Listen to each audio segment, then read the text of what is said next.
Hey everyone, welcome back to Script Kid YouTube channel. Okay, last ಕ್ಲಾಸ್ನಲ್ಲಿ ನಾವೇನು ಮಾಡಿದ್ವಿ ಅಂದರೆ ಇಫ್ ಲ್ಯಾಡರ್ ಆಮೇಲೆ ನೆಸ್ಟೆಡ್ ಇಫ್ ಬಗ್ಗೆ ತಿಳ್ಕೊಂಡ್ವಿ. ಓಕೆ, ಇವತ್ತೇನು ಮಾಡ್ತಾ ಇದ್ದೀನಿ ನಾನು ಅದೇ ಇಫ್ ಲ್ಯಾಡರ್ ಅಥವಾ ಇಫ್ ಎಲ್ ಸ್ಟೇಟ್ಮೆಂಟ್ ಏನಿದೆ, ಸೊ ಈ ಕಂಡೀಷನ್ ಏನಿದೆ, ಈ ಕಂಡೀಷನ್ ಮೇಲೆ ನಾವೇನು ಮಾಡ್ಕೊಳ್ಳೋಣ, ಒಂದು ಪ್ರಾಕ್ಟಿಕಲ್ ಪ್ರಾಬ್ಲಮ್ನ ಸಾಲ್ವ್ ಮಾಡ್ಕೊಳ್ಳೋಣ. ಓಕೆ, ನಾವು ಆಲ್ರೆಡಿ 2 ಪ್ರಾಕ್ಟಿಕಲ್ ಪ್ರಾಬ್ಲಮ್ಸ್ನ ಸಾರ್ಟ್ ಔಟ್ ಮಾಡ್ಕೊಂಡಿದ್ವಿ, ನಿಮಗೆ ನೆನಪಿದೆ. ಓಕೆ, ಸೊ ಇವು 2 ನಾವು ಸಾರ್ಟ್ ಔಟ್ ಮಾಡ್ಕೊಂಡಿದ್ದೀವಿ ಆಲ್ರೆಡಿ ಸೆಟ್ 1ನಲ್ಲಿ.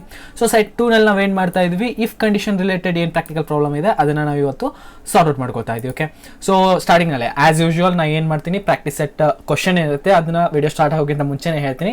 ಯಾರಾದರೂ ತಾವೇ ಖುದ್ದಾಗಿ ಟ್ರೈ ಮಾಡೋರಿದ್ರೆ ವಿಡಿಯೋನ ಪಾಸ್ ಮಾಡಿಬಿಟ್ಟು ಹೋಗಿ ಏನು ಮಾಡ್ಬೋದು, ಅವರು ಇದನ್ನ ಟ್ರೈ ಮಾಡಿಬಿಟ್ಟು ಅವ್ರಿಗೆ ಏನಾದರೂ ಯಾವ ರೀತಿ ಬರುತ್ತೆ ಅವ್ರದ್ದು ಔಟ್ಪುಟ್ ಅಂತ ಚೆಕ್ ಮಾಡ್ಕೊಳ್ಳಿ. ಆಮೇಲೆ ನಾನು ವಿಡಿಯೋನ ನೋಡ್ಕೊಳ್ಳಿ, ಏನು ಪ್ರಾಬ್ಲಮ್ ಇಲ್ಲ. ಓಕೆ, ಸೊ ಇವಾಗ ಏನಿದೆ ಅಂದರೆ ಪ್ರಾಕ್ಟಿಕಲ್ ಪ್ರೋಗ್ರಾಮ್ ನಮ್ಮದು 3rd ಆಗಿರೋದ್ರಿಂದ ನೋಡ್ಕೊಳ್ಳೋಣ ಯಾವುದಾದ್ರು ಪ್ರಾಕ್ಟಿಕಲ್ ಪ್ರಾಬ್ಲಮ್ ಅಂತ. Write a C program to find if user is eligible for voting or not. Okay, ಒಬ್ಬ ಯೂಸರ್ ವೋಟ್ ಮಾಡೋದಕ್ಕೆ ಎಲಿಜಿಬಲ್ ಇದಾನೋ ಅಥವಾ ಇಲ್ವೋ ಅಂತ ನಾವು ಚೆಕ್ ಮಾಡಬೇಕಾಗುತ್ತೆ. ಇಂಡಿಯನ್ ಗೌರ್ಮೆಂಟ್ ರೂಲ್ಸ್ ಪ್ರಕಾರ ಏನಿದೆ, ನಾವೇನಾದರೂ ವೋಟ್ ಮಾಡಬೇಕು ಅಂತಂದರೆ ನಮ್ಮದು ಏಜ್ ಏನಿರಬೇಕು, 18 ಅಬೋವ್ ಇರಬೇಕು, 18 ಆಗಿರಬೇಕು. ಓಕೆ, ಸೊ 18 ಅಥವಾ 18ಗಿಂತ ಅಬೋವ್ ಇರಬೇಕು. ಓಕೆ, ಫಸ್ಟ್ ಕಂಡೀಷನಲ್ಲಿ ನಾನು ಏನು ಮಾಡ್ತಾ ಇದ್ದೀನಿ, if user age is less than 18 should print you are not eligible for voting. Okay, so user ಕಡೆಯಿಂದ ಒಂದು ಏನು ಮಾಡ್ಕೊಳ್ಳಿ, ಅವ್ನ ಏಜ್ನ ತಗೊಳ್ಳಿ, ಏಜ್ನ ತೊಗೊಂಡ್ಬಿಟ್ಟು ಏನು ಮಾಡ್ಕೋಬೇಕು, ಅದನ್ನ ಚೆಕ್ ಮಾಡಬೇಕು. ಅವ್ನ ಯೂಸರ್ ಏಜ್ ಏನಾದ್ರೂ 18ಗಿಂತ ಜಾಸ್ತಿ ಇದೆಯಾ ಅಥವಾ ಕಡಿಮೆ ಇದೆಯಾ. ಕಡಿಮೆ ಏನಾದರೂ ಇತ್ತು ಅಂತ ಇಟ್ಕೊಳ್ಳಿ, ಅಂತಹ ಟೈಮಲ್ಲಿ ನಮ್ಗೆ ಏನು ಪ್ರಿಂಟ್ ಆಗಬೇಕು, you are not eligible for voting ಅಂತ ಬರಬೇಕು. ಓಕೆ, ಸೊ ಫಸ್ಟ್ ಕಂಡೀಷನ್ ಮುಗಿದೋಯ್ತು. ಇನ್ ಸೆಕೆಂಡ್ ಕಂಡೀಷನ್ ಚೆಕ್ ಮಾಡೋಣ. ಅಕಸ್ಮಾತ್ ಯೂಸರ್ ಏಜ್ ಏನಾದ್ರೂ ಈಕ್ವಲ್ಸ್ ಟು ಆಗಿತ್ತು ಅಂತಂದರೆ, 18 ಈಕ್ವಲ್ಸ್ ಟು ಆಗಿತ್ತು ಅಂದರೆ ಅವಾಗ ಏನು ಪ್ರಿಂಟ್ ಮಾಡಬೇಕು. If user age is equals to 18 then check if he have voter I D.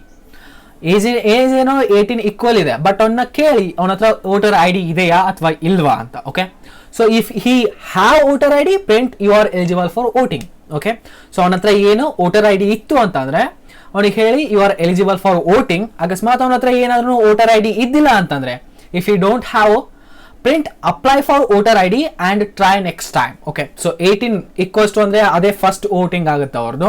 So ಅವ್ರು ಏನು ಮಾಡಿದ್ದಾರೆ, ಕೆಲವೊಂದು ಸತಿ ವೋಟರ್ ಐ ಡಿಗೆ ಅಪ್ಲೈ ಮಾಡಿರೋದಿಲ್ಲ. ಸೊ ಹಿಂಗಾಗಿ ಅವ್ರಿಗೊಂದು ಮೆಸೇಜ್ನ ಪ್ರಿಂಟ್ ಮಾಡಿಸಿ, ಏನಂತ ಪ್ರಿಂಟ್ ಮಾಡಿಸ್ಬೇಕು, apply for voter I D and try next time. Okay, so ಅಕಸ್ಮಾತ್ ಯೂಸರ್ ಏಜ್ ಏನಾದರೂ 18ಗಿಂತ ಜಾಸ್ತಿ ಆಗಿತ್ತು ಅಂತಂದರೆ, 18ಗಿಂತ ಜಾಸ್ತಿ ಇತ್ತು ಅಂದರೆ ಅವಾಗ ಏನು ಪ್ರಿಂಟ್ ಮಾಡಬೇಕು, ಅದು ನಮ್ಮದು 3rd condition. Okay, condition 3, if user age is greater than 18, ಅವನದು ಏಜ್ ಏನಾದ್ರೂ 18ಗಿಂತ ಜಾಸ್ತಿ ಆಗಿತ್ತು ಅಂದರೆ then check if he have voter I D. ಅವನ ಹತ್ರ ವೋಟರ್ ಐ ಡಿ ಇದೆಯಾ ಅಂತ ಚೆಕ್ ಮಾಡು. ಆಮೇಲೆ ಏನು ಮಾಡಬೇಕು, if he have voter I D print you are eligible for voting. If he don't have voter I D directly print ಏನು ಮಾಡಬೇಕು, you are not eligible. Okay, so ಈ ರೀತಿ ನಮ್ದು ಏನಿದೆ ಪ್ರೋಗ್ರಾಮ್ ಫ್ಲೋ ಆಗಬೇಕು. ಬೇಸಿಕಲಿ ಇಲ್ಲಿ ಏನು ಮಾಡ್ತಾ ಇದೀವಿ, ನಾವು ನೆಸ್ಟೆಡ್ ಇಫ್ನು ಯೂಸ್ ಮಾಡ್ಕೋತಾ ಇದೀವಿ, ಅದ್ರ ಜೊತೆಗೆ ಇಫ್ ಲ್ಯಾಡರ್ನು ಕೂಡ ಯೂಸ್ ಮಾಡ್ಕೋತಾ ಇದೀವಿ.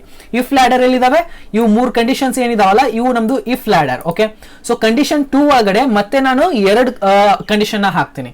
ಏನಂತ, ಅವನ ಹತ್ರ ವೋಟರ್ ಐ ಡಿ ಇದ್ರೆ ಏನ್ ಮಾಡಬೇಕು, ವೋಟರ್ ಐ ಡಿ ಇಲ್ಲ ಅಂತಂದ್ರೆ ಏನ್ ಮಾಡಬೇಕು, ಅದನ್ನು ಚೆಕ್ ಮಾಡಬೇಕಾಗುತ್ತೆ.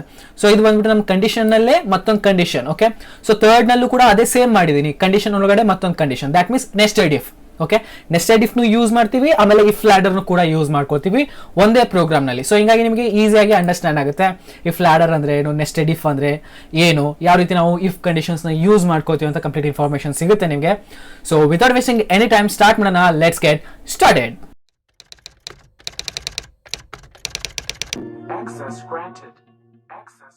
ಸೊ ಗೈಸ್, ನಿಮಗೆಲ್ಲ ಗೊತ್ತಿರೋ ಪ್ರಕಾರನೇ ನಾವು ಏನು ಮಾಡ್ತಾ ಇದೀವಿ, ಪ್ರೆಸೆಂಟ್ಲಿ ಸಿ ಪ್ರೋಗ್ರಾಮಿಂಗ್ ಒಂದು ಪ್ಲೇ ಲಿಸ್ಟ್ ನ ರೆಡಿ ಮಾಡ್ಕೋತಾ ಇದೀವಿ. ರೈಟ್, ಸೊ ಪ್ಲೇ ಲಿಸ್ಟ್ ನ ರೆಡಿ ಮಾಡ್ಕೋತಾ ಇದೀವಿ ಅಂದ್ರೆ ಈ ಪ್ಲೇ ಲಿಸ್ಟ್ ನ ನೀವು ಇಲ್ಲಿಂದ ಸೇವ್ ಮಾಡಿ ಇಟ್ಕೊಳ್ಳಿ, ಆದಷ್ಟು ನಿಮ್ಮ ಫ್ರೆಂಡ್ಸ್ ಜೊತೆ ಶೇರ್ ಮಾಡಿ, ಇದರಿಂದ ನನಗೆ ಹೆಲ್ಪ್ ಆಗುತ್ತೆ. ನೀವು ಪ್ಲೇ ಲಿಸ್ಟ್ ನ ಸೇವ್ ಮಾಡ್ಕೊಂಡ್ಬಿಟ್ಟು ಪ್ಲೇ ಲಿಸ್ಟ್ ಇಂದ ಪ್ರತಿಯೊಂದು ವಿಡಿಯೋಸ್ಗಳನ್ನ ನೋಡಿದ್ರೆ ಏನಾಗುತ್ತೆ, ಸೀರಿಯಲ್ ಪ್ರಕಾರ ನೀವು ವಿಡಿಯೋಸ್ನ ನೋಡ್ತಾ ಬರ್ತೀರಾ, ಅಲ್ಲಿ ಇಲ್ಲಿ ಕಳೆದು ಹೋಗಲ್ಲ. ಸೊ ಈಸಿಯಾಗಿ ನೀವೇನು ಮಾಡ್ಬೋದು, ಸಿ ಪ್ರೋಗ್ರಾಮಿಂಗ್ ನ ಕಲ್ತ್ಕೋಬಹುದು. ಆಲ್ರೆಡಿ ತುಂಬಾ ಬೇಸಿಕ್ ಇಂದ ಸ್ಟಾರ್ಟ್ ಮಾಡಿದ್ವಿ, ಆಲ್ರೆಡಿ ತುಂಬಾ ಅಡ್ವಾನ್ಸ್ ಲೆವೆಲ್ ನಲ್ಲಿ ಬರ್ತಾ ಇದೀವಿ. ಇನ್ನು ಅಡ್ವಾನ್ಸ್ ಲೆವೆಲ್ ಅಲ್ಲಿ ತಗೊಂಡು ಹೋಗೋಣ, ಸಿ ಪ್ರೋಗ್ರಾಮಿಂಗ್ ನ ಪೂರ್ತಿ ಕಂಪ್ಲೀಟ್ ಮಾಡೋಣ ಸಿ ಪ್ರೋಗ್ರಾಮಿಂಗ್ ನ. ಸೊ ಅದಕ್ಕೋಸ್ಕರ ಸೇವ್ ಮಾಡಿ ಇಟ್ಕೊಳ್ಳಿ, ಪ್ಲೇ ಲಿಸ್ಟ್ ನ ಆದಷ್ಟು ಶೇರ್ ಮಾಡಿ, ಚಾನಲ್ಗೆ ಹೊಸಬರಾಗಿದ್ರೆ ಸಬ್ಸ್ಕ್ರೈಬ್ ಮಾಡ್ಕೊಳ್ಳಿ. ಓಕೆ, ಸೊ ಅದನ್ನ ಬಿಟ್ಟರೆ ಇವಾಗ ಏನು ಮಾಡ್ತೀನಿ, ನಾನು ವಿಜುವಲ್ ಸ್ಟುಡಿಯೋ ಕೋಡ್ ನ ಓಪನ್ ಮಾಡ್ಕೋತೀನಿ. ವಿಜುವಲ್ ಸ್ಟುಡಿಯೋ ಕೋಡ್ ಅಂದ್ರೆ ಏನು ಎತ್ತ ಅಂತ ಗೊತ್ತಿಲ್ಲ ಅಂದ್ರೆ ಪ್ಲೇ ಲಿಸ್ಟ್ ನ ಚೆಕ್ಔಟ್ ಮಾಡ್ಕೊಳ್ಳಿ, ಅಲ್ಲೆಲ್ಲ ಇನ್ಫಾರ್ಮೇಷನ್ ನಿಮಗೆ ಪ್ರೊವೈಡ್ ಮಾಡಿದ್ದೀನಿ. ಓಕೆ, ಇಲ್ಲಿ ಏನು ಮಾಡ್ತೀನಿ, ಒಂದು ಹೊಸ ಫೈಲ್ ನ ಕ್ರಿಯೇಟ್ ಮಾಡ್ಕೊಳ್ತೀನಿ. ಅದು ಬಂದ್ಬಿಟ್ಟು ನಮ್ದು 11.c ಅಂತ, ಏನಕ್ಕೆ ಸಿ ಎಕ್ಸ್ಟೆನ್ಷನ್, ಯಾಕೆಂದ್ರೆ ಸಿ ಪ್ರೋಗ್ರಾಮಿಂಗ್ ನಲ್ಲಿ ನಾವು ಕೋಡಿಂಗ್ ಮಾಡ್ತಾ ಇದ್ದೀವಿ. ಸೊ ಅದಕ್ಕೋಸ್ಕರ .c ಎಕ್ಸ್ಟೆನ್ಷನ್ನ ಯೂಸ್ ಮಾಡ್ಕೊಳ್ತೀನಿ. Okay, so first of all ನಾನು ಏನು ಮಾಡ್ತೀನಿ, ಒಂದು ಟೆಂಪ್ಲೇಟ್ನ ರೆಡಿ ಮಾಡ್ಕೊಳ್ತೀನಿ ನಮ್ಮದು ಸಿ ಪ್ರೋಗ್ರಾಮಿಂಗ್ದು.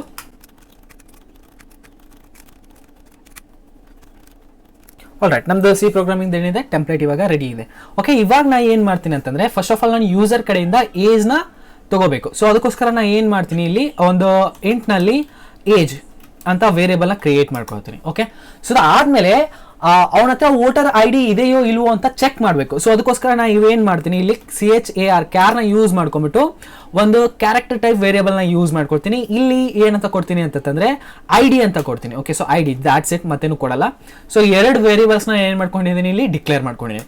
ಫಸ್ಟ್ ಆಫ್ ಆಲ್ ಏನು ಮಾಡಬೇಕು, ನಾನು ಯೂಸರ್ ಕಡೆಯಿಂದ ಇನ್ಪುಟ್ ತೊಗೋಬೇಕು. ಸೊ ಅದಕ್ಕೋಸ್ಕರ printf ಅಂತ ಕೊಟ್ಬಿಟ್ಟು ಏನು ಮಾಡ್ಕೊಳ್ಳೋಣ, ಎಂಟರ್ ಯುವರ್ ಏಜ್ ಅಂತ ಕೊಟ್ಕೊಳ್ಳೋಣ. Okay, so enter your age ಅಂತ ಕೊಟ್ಬಿಟ್ಟು ನಾವೇನು ಮಾಡ್ತೀನಿ ಅಂತಂದರೆ ಸೆಮಿಕಾಲನ್ ಕೊಟ್ಬಿಟ್ಟು ಇದನ್ನು ಕ್ಲೋಸ್ ಮಾಡ್ಕೊಳ್ಳೋಣ. ಆಮೇಲೆ ಇಲ್ಲಿ ಸ್ಕ್ಯಾನ್ಎಫ್ನ ಯೂಸ್ ಮಾಡ್ಕೊಳ್ಳೋಣ. ಸ್ಕ್ಯಾನ್ಎಫ್ನಲ್ಲಿ ಏನು ಮಾಡ್ತೀನಿ ನಾನು %d ಅಂತ ಯೂಸ್ ಮಾಡ್ಕೊಂಬಿಟ್ಟು ಇಲ್ಲಿ ಏನು ಮಾಡ್ಕೊಳ್ಳೋಣ, ಆ್ಯಂಡ್ ಏಜ್.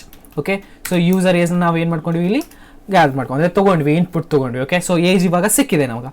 ಓಕೆ, ಏಜ್ ಆದಮೇಲೆ ನಾವೇನು ಮಾಡಬೇಕು, ಕಂಡೀಷನ್ನ ಅಪ್ಲೈ ಮಾಡ್ತಾ ಹೋಗಬೇಕು. ಇಲ್ಲಿ ಸ್ಪೇಸ್ನ ಕೊಡ್ತೀನಿ, ದ್ಯಾಟ್ ಮೀನ್ಸ್ ನಿಮ್ಗೆ ಗೊತ್ತಾಗುತ್ತೆ ಸ್ಟೆಪ್ಸ್ಗಳು. ಓಕೆ, ಇವಾಗ ಏನು ಮಾಡ್ಬೇಕು, ನಾನು ಬೇಸಿಕಲಿ ಚೆಕ್ ಮಾಡಬೇಕು ಯೂಸರ್ ಏಜ್ ಏನಾದ್ರೂ ಜಾಸ್ತಿ ಕಮ್ಮಿ ಇತ್ತು ಅಂದರೆ 18ಗಿಂತ ಕಮ್ಮಿ ಇತ್ತು ಅಂದರೆ ಅವಾಗ ಏನು ಮಾಡಬೇಕು. ಸೊ ಅವಾಗ ಏನು ಮಾಡ್ಕೊಳ್ಳೋಣ, ನಾನು age is less than, okay, age is less than 18 ಆಗಿತ್ತು ಅಂತಂದರೆ, if age is less than 18 ಆಗಿತ್ತು ಅಂತಂದರೆ ಅಂತಹ ಟೈಮ್ನಲ್ಲಿ ಏನು ಮಾಡಬೇಕು ಅಂದರೆ printf you are not eligible for voting ಅಂತ ಬರಬೇಕು. ಓಕೆ, ಸೊ ಇದಂತೂ ಪ್ರಿಂಟ್ ಆಯಿತು. ಫಸ್ಟ್ ಕಂಡೀಷನ್ ನಮ್ಮದು ಓಕೆ ಡನ್, ಸಿಂಪಲ್ ಇತ್ತು, ಅದನ್ನ ಕಂಪ್ಲೀಟ್ ಮಾಡ್ಕೊಂಡ್ವಿ. ಏನಂತ ಇತ್ತು, if user age is less than 18 should print you are not eligible for voting. ಅದನ್ನ ನಾವು ಪ್ರಿಂಟ್ ಮಾಡಿಸಿದ್ವಿ. ಅದಾದಮೇಲೆ ಏನು ಮಾಡ್ತೀನಿ, ನಾನು ನೆಸ್ಟೆಡ್ ಇಫ್ನ ಯೂಸ್ ಮಾಡ್ಕೋತೀನಿ ಅಂತ ಹೇಳಿದ್ದೆ. ಸೊ ಅದಕ್ಕೋಸ್ಕರ ಇಲ್ಲಿ ಏನು ಮಾಡ್ತೀನಿ, ನಾನು ಎಲ್ಸ್ ಆಮೇಲೆ ಇಫ್ನ ಯೂಸ್ ಮಾಡ್ಕೊಳ್ತೀನಿ, else if. Okay, so else if ಕಂಡೀಷನ್ನ ಯೂಸ್ ಮಾಡ್ಕೊಳ್ಳೋಣ. ಇಲ್ಲಿ ಏನಂತ ಹಾಕ್ತೀನಿ ಅಂತಂದರೆ ಏಜ್ ಈಸ್ ಇಕ್ವಸ್ ಟು 18 ಆಗಿತ್ತು ಅಂತಂದರೆ ಅಂತಹ ಟೈಮ್ನಲ್ಲಿ ಏನು ಮಾಡಬೇಕು, ಏಜ್ ಇಕ್ವಸ್ ಟು 18 ಆಗಿತ್ತು ಅಂದರೆ ಇದ್ರ ಒಳಗಡೆ ಇನ್ನೊಂದು ಕಂಡೀಷನ್ನ ಹಾಕಬೇಕಾಗತ್ತೆ. ಇಲ್ಲಿ ಚೆಕ್ಔಟ್ ಮಾಡ್ಕೋಬೋದು ನೀವು. ಏನಂತ ಇದೆ, ಏಜ್ ಈಸ್ ಇಕ್ವಸ್ ಟು 18 ಆಗಿತ್ತು ಅಂದರೆ if you have voter I D print you are eligible for voting ಅಂತ ಬರಬೇಕು. ಸೊ ಅಂದ್ರೆ ಅವ್ನು ಕೇಳ್ಬೇಕು ನಾ ಯೂಸರ್ಗೆ, ನಿನ್ನ ಹತ್ರ ವೋಟರ್ ಐ ಡಿ ಇದೆಯಾ ಅಂತ. ಸೊ ಅದಕ್ಕೋಸ್ಕರ ಏನು ಮಾಡ್ಕೊಳ್ಳೋಣ, printf ಯೂಸ್ ಮಾಡ್ಕೊಂಬಿಟ್ಟು ಇಲ್ಲಿ ಕೇಳ್ತೀನಿ ನಾ ಯೂಸರ್ಗೆ, do you have voter I D. Okay, so do you have voter I D ಅಂತ ಏನು ಮಾಡಿದೆ, ನಾನು ಯೂಸರ್ ಕೇಳಿದೆ. ಆಮೇಲೆ ಸ್ಕ್ಯಾನ್ಎಫ್ನಲ್ಲಿ ಏನು ಮಾಡ್ಕೊಳ್ಳೋಣ, ನಾವು ಯೂಸರ್ ಕಡೆಯಿಂದ ಇನ್ಪುಟ್ನ ತೊಗೊಳ್ಳೋಣ. ಓಕೆ, ಸೊ ಇಲ್ಲಿ ಇನ್ನೊಂದು ಇನ್ಫಾರ್ಮೇಷನ್ನ ಕೊಟ್ಬಿಡೋಣ, do you have voter I D, if you have press Y. Okay, ಇಷ್ಟೇ ಇಟ್ಕೊಳ್ಳೋಣ ಇದನ್ನ, do you have voter I D, if you have press Y. ಇಲ್ಲ ಅಂತಂದರೆ ನೀವು ಡೈರೆಕ್ಟ್ ಎಂಟರ್ ಕೊಡ್ಬೋದು. ಓಕೆ, ಸೊ ಇಲ್ಲಿ ಏನು ಮಾಡ್ತೀನಿ ನಾನು, ಸ್ಕ್ಯಾನ್ಎಫ್ನಲ್ಲಿ %c ಯೂಸ್ ಮಾಡ್ಕೊಳ್ತೀನಿ. ಯೂಸ್ ಮಾಡ್ಕೊಂಬಿಟ್ಟು ಏನು ಮಾಡ್ಕೊಳ್ಳೋಣ, ಇಲ್ಲಿ ನೆಕ್ಸ್ಟ್ ವಾಪಸ್ %id. ಓಕೆ, ಸೊ ಇವಾಗ ಏನು ಮಾಡ್ಕೊಳ್ಳೋಣ, ಮತ್ತೆ ಒಂದು ಇಲ್ಲಿ ಇಫ್ ಕಂಡೀಷನ್ನ ಯೂಸ್ ಮಾಡ್ಕೊಳ್ಳೋಣ. ಇಫ್ ಅಂತ ಹಾಕ್ಬಿಟ್ಟು ನಾನು ಏನು ಮಾಡ್ತೀನಿ, ಡೈರೆಕ್ಟ್ ಇಫ್ ಅಂತ ಕೊಟ್ಬಿಟ್ಟು ಇಲ್ಲಿ ಕಂಡೀಷನಲ್ಲಿ ಏನಂತ ಕೊಡ್ತೀನಿ, if I D equals to Y. I D ಏನಾದರೂ ಈಕ್ವಸ್ ಟು ವೈ ಆಗಿತ್ತು ಅಂತಂದರೆ ಅಂತಹ ಟೈಮ್ನಲ್ಲಿ ಮಾತ್ರ ನನಗೆ ಏನಾಗಬೇಕು ಅಂತಂದರೆ, ನಾ ಏನು ಇವಾಗ ಪ್ರಿಂಟ್ ಮಾಡಿಸ್ಬೇಕು ಅಂದ್ಕೊಂಡಿದ್ದೀನೋ ಅದು ಪ್ರಿಂಟ್ ಆಗಬೇಕು. ಪ್ರಿಂಟ್ ಎಫ್ ಏನಂತ ಹಾಕೋಣ, ಯು ಆರ್ ಆಲ್ರೈಟ್. ಸೊ ಆಗಿರಲಿಲ್ಲ ಅಂದರೆ if I D equals to Y ಆಗಿರಲಿಲ್ಲ ಅಂತಂದರೆ ಅಂತಹ ಟೈಮ್ನಲ್ಲಿ ಏನು ಪ್ರಿಂಟ್ ಆಗಬೇಕು ನನಗೆ.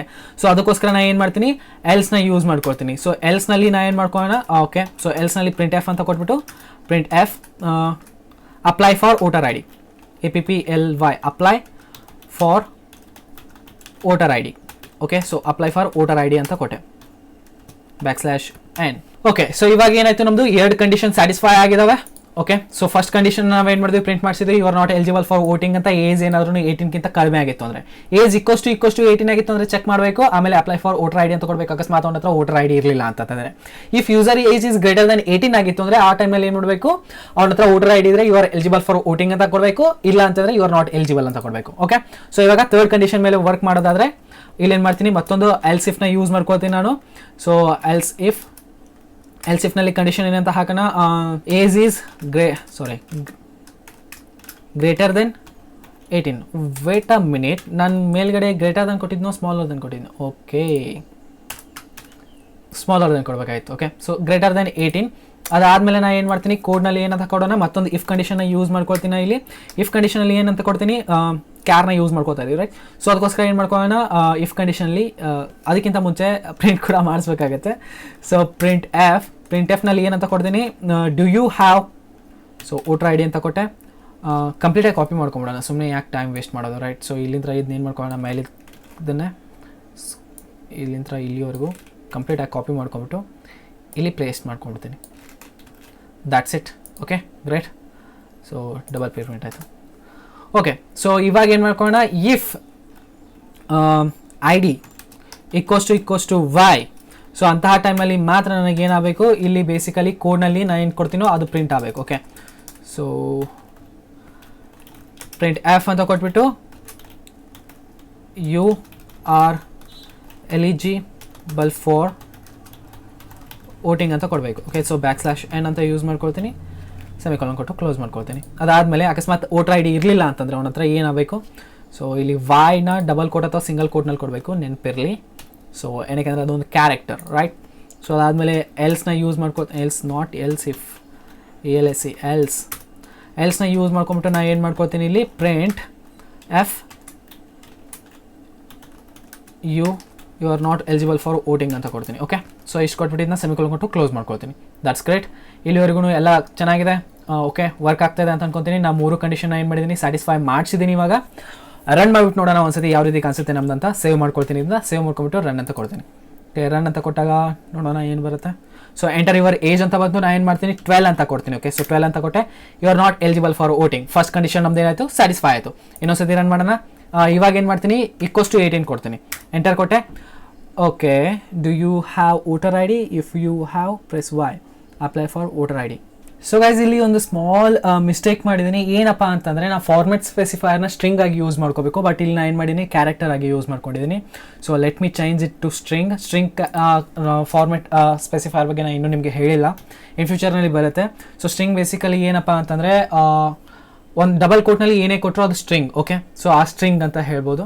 ಸೊ ನಾನು ಸ್ಟ್ರಿಂಗ್ ಕ್ಯಾರೆಕ್ಟರ್ ಟೈಪ್ನ ಫಾರ್ಮೆಟ್ ಸ್ಪೆಸಿಫೈರ್ನ ಯೂಸ್ ಮಾಡ್ಕೋಬೇಕಾಯಿತು, ಬಟ್ ಕ್ಯಾರೆಕ್ಟರ್ನ ಯೂಸ್ ಮಾಡ್ಕೊಂಡಿದ್ದೀನಿ. That's my fault. ಸೊ ಎರಡು ಸೈಡ್ ನಾನು ಏನು ಮಾಡ್ತೀನಿ, ಸ್ಕ್ಯಾನ್ಎಫ್ನಲ್ಲಿ ಸ್ಟ್ರಿಂಗ್ ಫಾರ್ಮೆಟ್ನಲ್ಲಿ ಯೂಸ್ ಮಾಡ್ತೀನಿ. ಸ್ಕ್ಯಾನ್ಎಫ್ %s ಐ ಡಿನ ಇನ್ಪುಟ್ ತೊಗೋಬೇಕಂದ್ರೆ ನಾನು %s ಯೂಸ್ ಮಾಡ್ಕೊಳ್ತೀನಿ. ಓಕೆ, ಸೊ ಇದನ್ನ ಏನು ಮಾಡ್ಕೊಳ್ಳೋಣ, ಸೇವ್ ಮಾಡ್ಕೊಂಬಿಟ್ಟು ಮತ್ತೆ ರನ್ ಮಾಡೋಣ. ರನ್ ಮಾಡಿದಾಗ ಕೇಳ್ತಾ ಇದೆ, ಮತ್ತೊಂದು ಸತಿ ನಾನು ಏನು ಕೊಡ್ತೀನಿ, 18 ಅಂತ ಕೊಡ್ತೀನಿ, ಎಂಟರ್ ಕೊಟ್ಟೆ. ಇವಾಗ ನೋಡ್ಬೋದು, do you have voter I D ಅಂತ ಕೇಳ್ತಾ ಇದೆ. If you have press Y ಅಂತ ಬಂತು. ಓಕೆ, ವೈ ಅಂತ ಕೊಟ್ಟು ಎಂಟರ್ ಕೊಟ್ಟೆ, you are eligible for voting. ಇನ್ನೊಂದ್ಸತಿ ಇದನ್ನ ರನ್ ಮಾಡ್ಕೊಳ್ಳೋಣ. ಸೊ ಇನ್ನೊಂದ್ಸತಿ ರನ್ ಮಾಡಿದಾಗ 18 ಅಂತ ಕೊಡ್ತೀನಿ. Do you have voter I D? If you have press Y ಅಂತ ಬರ್ತದೆ. ನನ್ನ ಹತ್ರ ವೋಟರ್ ಐ ಡಿ ಇಲ್ಲ, ಸೊ ಏನಾದರೂ ಒಂದು ಪ್ರೆಸ್ ಮಾಡಿದರೆ apply for voter I D ಅಂತ ಬರುತ್ತೆ. ಓಕೆ, ಎನ್ ಅಂತ ಪ್ರೆಸ್ ಮಾಡ್ತಾ ದ್ಯಾಟ್ಸ್ ಬೇಸಿಕಲಿ ನೋ ಅಂತ ಅರ್ಥ. ಓಕೆ, ಸೊ ನಮ್ದು ಏನಾಯಿತು, ಸೆಕೆಂಡ್ ಕಂಡೀಷನ್ ಕೂಡ ಸ್ಯಾಟಿಸ್ಫೈ ಆಯಿತು, ಅದನ್ನು ಕೂಡ ಸ್ಯಾಟಿಸ್ಫೈ ಮಾಡಿಸಿದ್ವಿ ನಾವು. ಥರ್ಡ್ ಕಂಡೀಷನ್ ಬಗ್ಗೆ ತಿಳ್ಕೊಳ್ಳೋಣ. ಸೊ ಎಂಟರ್ ಯುವರ್ ಏಜ್ ಅಂತ ಬರ್ತದೆ, 19 ಅಂತ ಕೊಡ್ತೀನಿ. Do you have voter I D ಅಂತ ಕೇಳ್ತಾ ಇದೆ. ಸೊ ನಾನೇನು ಮಾಡೋಣ, ಎಸ್ ಅಂತ ಕೊಡ್ತೀನಿ. First of all you are eligible for voting ಅಂತ ಬಂತು. ಓಕೆ, ಇದು ಫೈನ್. ಅದಾದಮೇಲೆ ಮತ್ತೊಂದು ಸತಿ ಎಂಟರ್ ಕೊಡೋಣ, 19 ಅಂತ ಕೊಡ್ತೀನಿ. So do you have voter I D? If you have press Y ಅಂತ ಬಂತು. ಈ ಸತಿ ಎನ್ ಅಂತ ಕೊಡ್ತೀನಿ, ಎಂಟರ್ ಕೊಟ್ಟೆ. ಎಂಟರ್ ಕೊಟ್ಟಾಗ you are not eligible for voting. So ಏನಾಯಿತು, ನಮ್ಮದು ಬೇಸಿಕಲಿ ನಾವು ಇಷ್ಟು ಏನಿದಾವೆ 3 ಕಂಡೀಷನ್ನ ಸ್ಯಾಟಿಸ್ಫೈ ಮಾಡಿಸಿದ್ವಿ. ಓಕೆ, ಸೊ ಈ ರೀತಿ ನಾವು ಏನು ಮಾಡ್ತೀವಿ, ಇಫ್ ಕಂಡೀಷನ್ಸ್ಗಳನ್ನ ನಮ್ಮ ಪ್ರೋಗ್ರಾಮಿಂಗ್ ಲ್ಯಾಂಗ್ವೇಜ್ನಲ್ಲಿ ಯೂಸ್ ಮಾಡ್ಕೊಳ್ತೀವಿ. ತುಂಬಾ ಇಂಪಾರ್ಟೆಂಟ್ ಆಗುತ್ತೆ ಇಫ್ ಕಂಡೀಷನ್, ಯಾವ ರೀತಿ ವರ್ಕ್ ಆಗುತ್ತೆ ಫ್ಲೋ ಅಂತ ನಾನು ಆಲ್ರೆಡಿ ಎಕ್ಸ್ಪ್ಲೈನ್ ಮಾಡಿದ್ದೀನಿ ನಿಮಗೆ. ಇವತ್ತೇನು ಮಾಡಿದ್ವಿ, ಒಂದು ಪ್ರಾಕ್ಟಿಕಲ್ ಪ್ರಾಬ್ಲಮ್ನ ಸಾಲ್ವ್ ಮಾಡ್ಕೊಂಡ್ವಿ. ಇಫ್ ಎಲ್ಸ್ ಮೇಲೆ, ಆಮೇಲೆ ಇಫ್ ಲ್ಯಾಡರ್, ನೆಸ್ಟೆಡ್ ಇಫ್ ಎಲ್ಲ ಮಿಕ್ಸ್ ಮಾಡ್ಕೊಂಡ್ಬಿಟ್ಟು ಒಂದು ಏನು ಮಾಡಿದ್ವಿ, ಒಂದು ಪ್ರಾಕ್ಟಿಕಲ್ ಪ್ರಾಬ್ಲಮ್ನ ಸಾಲ್ವ್ ಮಾಡ್ಕೊಂಡಿದ್ದೀವಿ. ಐ ಥಿಂಕ್ ಸೊ ಈ ಪ್ರಾಕ್ಟಿಕಲ್ ಪ್ರಾಬ್ಲಮ್ನಿಂದ ನಿಮ್ಗೆ ಏನಾಗಿರುತ್ತೆ, ಅಂಡರ್ಸ್ಟ್ಯಾಂಡ್ ಆಗಿರುತ್ತೆ ಇಫ್ ಯಾವ ರೀತಿ ವರ್ಕ್ ಆಗುತ್ತೆ, ಫ್ಲೋ ಆಗುತ್ತೆ ಅಂತ ಕಂಪ್ಲೀಟ್ ಇನ್ಫಾರ್ಮೇಷನ್ ಸಿಕ್ಕಿರುತ್ತೆ. ಸೊ ವಿಡಿಯೋ ಸಿಕ್ಕಿದ್ರೆ ಲೈಕ್ ಮಾಡಿ, ನಿಮ್ಮ ಫ್ರೆಂಡ್ಸ್ಗಳ ಜೊತೆ ಶೇರ್ ಮಾಡಿ. ಸಿಗೋಣ ನೆಕ್ಸ್ಟ್ ವಿಡಿಯೋದಲ್ಲಿ. ಎಲ್ಲರಿಗೂ ವಿಡಿಯೋಸ್ಗಳನ್ನ ನೋಡ್ತಾ ಇರಿ, ಎಂಜಾಯ್ ಮಾಡ್ತಾ ಇರಿ, ಕಲ್ತಾ ಇರಿ, ಕಲಿಸ್ತಾ ಇರಿ. ಜೈ ಹಿಂದ್, ವಂದೇ ಮಾತರಂ.